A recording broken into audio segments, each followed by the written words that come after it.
Bismillah, wassalatu wassalam ala rasulillah. Ma tendre et chère patrie-mère, plutôt que de...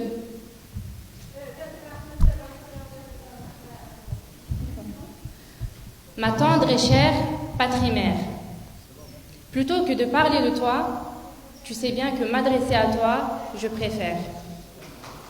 On nous demande de décrire la Mauritanie que nous voulons. J'aurais tant aimé que tu puisses toi-même t'exprimer sur les Mauritaniens que tu voudrais. Que nous nous asseyons tous pour t'écouter et nous décrire où tu as mal et ce que pour demain tu espères. Mais devant ton silence assourdissant, laisse-moi alors prendre les devants et décrire ce doux rêve que je fais pour toi, les yeux ouverts. Je parlerai d'abord d'union, mon cher pays. Nous te rêvons qui prie, nous te rêvons qui chante. Nous te rêvons qui brille de par toutes tes composantes. Oui, toi que le Père de la Nation appelait le pays du trait d'union, nous te rêvons fiers d'être pluriels. Une terre où sous le vent de la fraternité nous déployons nos ailes. Une Mauritanie sans discrimination, car nous aurons tous compris que la diversité fait de nous une belle nation. Mais la fraternité allant de pair avec la justice sociale, alors nous te rêvons juste. Que tes lois servent ton peuple et que ton peuple respecte tes lois. Et quand je dis ton peuple, c'est tout un chacun, qui qu'il soit. Une Mauritanie où être le fils d'un tel ne fait d'aucun de nous le roi, où seules nos compétences déterminent nos places et nous font obtenir l'emploi.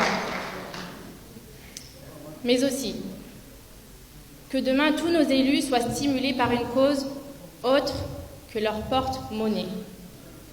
Qu'ils aient des scrupules à amasser les billets pendant que leurs concitoyens les plus miséreux peinent à se nourrir et à s'habiller. Qu'ils aient des scrupules aussi, mon cher pays, à maquiller tes plaies, tandis qu'ils sont payés pour en profondeur les soigner.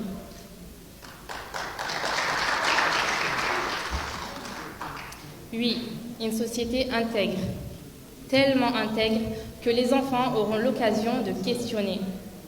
Maman, ça veut dire quoi corruption? Et où la mère commencera son explication par « Assieds-toi mon fils et écoute-moi. Il était une fois, il y a bien longtemps. »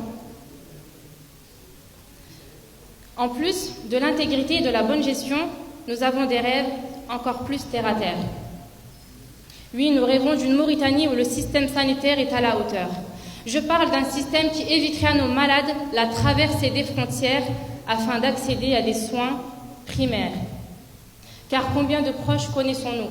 Je vous pose la question, mes frères et sœurs, combien de proches connaissez-vous qui ont dû quitter le pays afin d'espérer ne pas quitter la vie? Et combien sont ceux qui ont quitté la vie, faute d'avoir pu quitter le pays?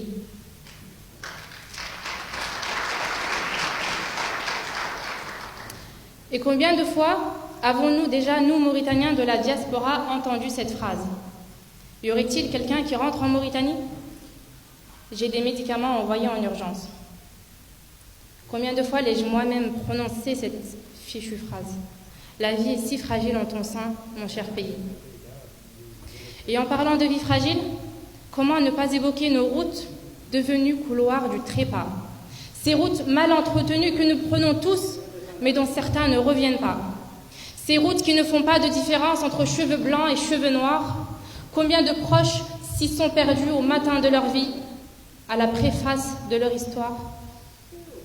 Ces mêmes routes que ceux qui nous dirigent réchignent à maintenir. Non, mon cher pays, je ne peux te regarder droit dans les yeux et me permettre de mentir, alors oui, j'accuse.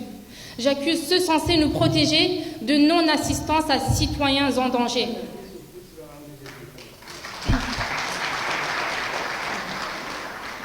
J'accuse ceux censés nous protéger de non-assistance à citoyens en danger. Mais, pour nos drames, l'État est loin d'être le seul que l'on blâme. Je pense à nos comportements égoïstement dangereux, roulant à vive allure, n'attachant pas nos ceintures, mais attachant nos œillères, ne réalisant le mal que l'on pourrait faire, qu'une fois une femme est brisée et un corps mis en terre. Je rêve de cette Mauritanie où la sécurité routière est pour tous un sujet prioritaire et que nos tapis noirs puissent de nouveau s'appeler espoir.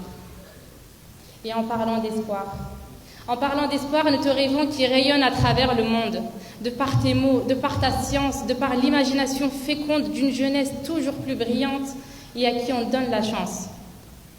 Une Mauritanie où plutôt que de mendier, chaque enfant pourra étudier, portant sur son dos son cartable d'école plutôt que des responsabilités d'adulte. Une Mauritanie où l'enseignement est accessible à tous, que plus rien ne le muselle, encore moins le nombre des années. Enfin, mon cher pays, ma tendre et chère patrie mère, nous te rêvons complètement éveillés.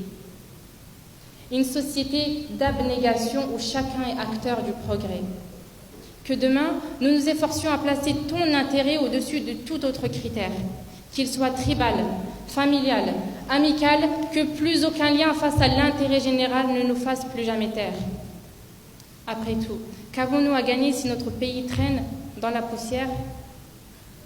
Voyons ça comme être solidairement égoïste ou égoïstement solidaire, car aucun de nous, je dis bien aucun de nous ne pourra prospérer si ce n'est les pays entiers qui prospèrent, tandis qu'en additionnant nos forces, nous pourrons certes saluer les étoiles tout en gardant les pieds sur terre.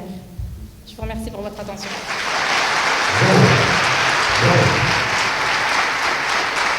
Mesdames et messieurs,